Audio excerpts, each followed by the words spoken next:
తెలంగాణలో political Jung siren మోగింది. నేళ్ల మీద నిప్పులు మండించేందుకు కేసీఆర్ ప్రయత్నిస్తోంటే కుంగిపోయిన మేడిగడ్డ కింద బీఆర్ఎస్ను నిలబెట్టేందుకు రేవంత్ రెడ్డి సిద్ధమయ్యారు. లోక్సభ ఎన్నికలు ముంచుకొస్తుండటంతో ఈ జంగ్ మున్ముందు మరింతగా ముదరనుంది. అసెంబ్లీ ఎన్నికలు పూర్తయిన 2 నెలల్లోనే రాజకీయం ఉద్రిక్తంగా మారడంతో వచ్చే 5 ఏళ్లు తెలంగాణలో హై వోల్టేజ్ రాజకీయాలు ఉంటాయని అనుకోవచ్చు. తెలంగాణలో కొత్త ప్రభుత్వం ఏర్పడి 3 నెలలు కూడా కాలేదు. కానీ రాజకీయ సమరం మాత్రం తీవ్రస్థాయిలో సాగుతోంది. కృష్ణా బోర్డు విషయంలో కొత్త ప్రభుత్వాన్ని ఇరుకున పెట్టడానికి కేసీఆర్ కొత్త ఉద్యమం ఎత్తుకున్నారు. అదే సమయంలో రేవంత్ రెడ్డి కళ్ల ముందు కనిపిస్తున్న మేడిగడ్డ ప్రాజెక్టు పగుళ్లను ప్రజల ముందు పెట్టి కేసీఆర్ పనితనాన్ని చర్చకు పెట్టారు. 2 పార్టీలు హోరాహోరీగా రెడీ అవడంతో సార్వత్రిక ఎన్నికలకు ముందు రాజకీయం రంజుగా మారిపోయింది. 10 ఏళ్ల పాటు అప్రతిహతంగా అధికారాన్ని చెలాయించిన తెలంగాణ పార్టీ బీఆర్ఎస్కు మొన్నటి ఎన్నికల్లో తగిలిన షాక్తో దిగొచ్చింది.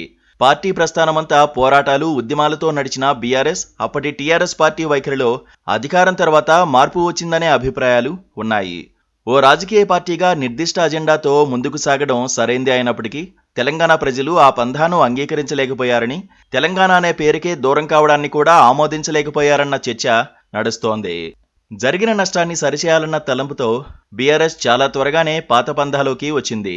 కొత్త ప్రభుత్వం కృష్ణా ప్రాజెక్టుల విషయంలో నిర్లక్ష్యం వహిస్తోందని, ప్రాజెక్టులను కృష్ణానది యాజమాన్య బోర్డు కేఆర్ఎంబీకు అప్పగించేందుకు ప్రయత్నిస్తోందని చెలో నల్లగొండకు పిలుపునిచ్చింది.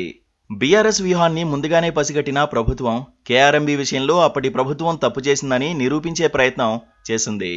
అప్పటి ముఖ్య కార్యదర్శి స్మితా సబర్వాల్ తెలంగాణ ప్రాజెక్టులను యాజమాన్య బోర్డుకు అప్పగించేందుకు అంగీకరిస్తూ లేఖ రాశారని బయటపెట్టింది. దానిని సరిదిద్దడానికే ప్రాజెక్టులను కేఆర్ఎంబీకి అప్పగించమనే తీర్మానం చేస్తున్నామని, దీనికి బీఆర్ఎస్ సహకరించాలని చెప్పింది. దీంతో బీఆర్ఎస్ కొంత ఇబ్బందికర పరిస్థితిని ఎదుర్కొంది. సభలో ముఖ్యమంత్రితో సహా మంత్రులంతా ముప్పేట దాడి చేస్తుంటే హరీష్ రావు ఒక్కరే ప్రతిఘటించారు. కృష్ణా ప్రాజెక్టులపై రాద్ధాంతం చేస్తున్న బీఆర్ఎస్ రాయలసీమ ఎత్తిపోతలకు సహకరించిందని కాంగ్రెస్ బాంబు పేల్చింది. రాయలసీమ ప్రాజెక్టు టెండర్ల ప్రక్రియ పూర్తయ్యే వరకు కేసీఆర్ ఉద్దేశపూర్వకంగా అపెక్స్ కమిటీ సమావేశానికి గైర్హాజరయ్యారని బయటపెట్టింది. ఇది బీఆర్ఎస్ ను దెబ్బతీసింది. మీరు చర్చకు సిద్ధమైతే పిలువండి. మీ పార్టీ నాయకుడిని, మీ సభాపక్ష నాయకుడిని చర్చ చేద్దాము. కాళేశ్వరం ప్రాజెక్టు మీద, గోదావరి జలాల మీద ఈ ప్రభుత్వం చర్చ చేయడానికి సిద్ధంగా ఉంది. పారిపోయి ఫామ్ హౌస్లో వండుకొని ప్రతిపక్షాలుగా బాధ్యత నుంచి తప్పించుకొని మీ అవినీతి బయటపడుతుందని, కాళేశ్వరంలో మీ దోపిడీలో జైలుకి వెళ్లాల్సి వస్తుందని కేసీఆర్ ను చంపుతారా అంటారు. ఎవరికి అవసరం ఉంది అధ్యక్ష? చంపాల్సిన అవసరం సచిన పావును ఎవడైనా చంపుతారా అధ్యక్ష? మొన్నటి ఎన్నికలలో ప్రజలు ఆ పావును చేత్తో కాదు కట్టెతో కొట్టిరు అధ్యక్ష. ఆ పాము ఆల్రెడీ సచ్చింది. సచిన పావును చంపాల్సిన అవసరం మాకే ఉంది అధ్యక్ష. ఓవైపు కృష్ణా ప్రాజెక్టులపై దాడి కొనసాగిస్తూనే రేవంత్ పాతాస్త్రాన్ని బయటకు తీశారు. కేసీఆర్ కలల ప్రాజెక్టు కాళేశ్వరంను టార్గెట్ చేశారు. సరిగ్గా అసెంబ్లీ ఎన్నికలకు ముందు మేడిగడ్డ ప్రాజెక్టులో పిల్లర్లు కుంగిపోవడంతో బీఆర్ఎస్ తీవ్ర విమర్శలు ఎదుర్కొంది.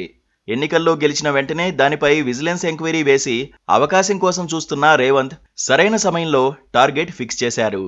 కేసీఆర్ నల్లగొండ సభ పెట్టిన రోజునే ఆయన మేడిగడ్డ యాత్ర మొదలుపెట్టారు.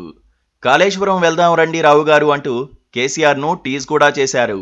డ్యామ్ సైట్ దగ్గరకు వెళ్లి మరీ పబ్లిక్ ఇన్స్పెక్షన్ చేశారు. ఏ ప్రాజెక్టు గురించైతే బీఆర్ఎస్ ఘనంగా చెప్పుకుందో, అదే తెలంగాణ తలమానికో అని చాటుకుందో దానినే దెబ్బతీసేందుకు రేవంత్ యత్నించారు. కాళేశ్వరంలో పారింది నీళ్లు కాదు, నిధులు మాత్రమే అన్నారు. కేసీఆర్ చెప్పినట్లు 1 కోటి ఎకరాలకు నీళ్లు రాలేదని, కేవలం 90,000 ఎకరాలకు మాత్రమే నీళ్లిచ్చారని చెప్పారు. 1,00,000 ఎకరాలు కూడా తడవకుండానే 1,00,000 కోట్లు ఖర్చు చేశారని తేల్చేశారు.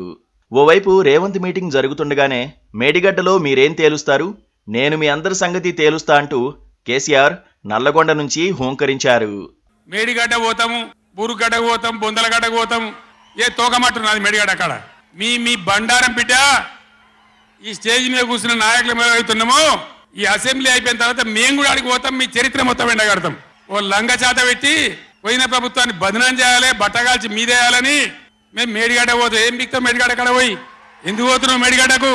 దమ్ముంటే నీళ్ళు ఎత్తిపోయి, నీళ్లున్నాయి. కొత్త ప్రభుత్వం వచ్చిన రోజుల వ్యవధిలోనే జలజగడం హీటెక్కింది. నీళ్లు నిప్పులై మండుతున్నాయి. ప్రజల్లో మళ్లీ పరపతి పెరగాలంటే పోరాట పంధానే ముఖ్యం అనుకున్న బీఆర్ఎస్ టీఆర్ఎస్ తరహాలో విజృంభించేందుకు సిద్ధమవుతోంది. ఆల్రెడీ దెబ్బతిన్న పార్టీని రెక్కలు విరచాలంటే వారి ఆయువు పట్టుపై కొట్టాలన్నట్లుగా రేవంత్ జోరు కనిపిస్తోంది. ఈ రాజకీయం మరింత ఉద్రిక్తంగా లోక్సభ ఎన్నికలు పూర్తయ్యే వరకు సాగనుంది.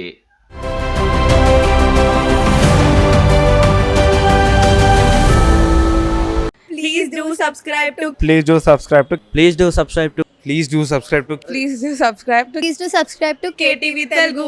KTV Telugu. KTV Telugu. KTV Telugu. To KTV Telugu. KTV Telugu. Please do subscribe to KTV Telugu.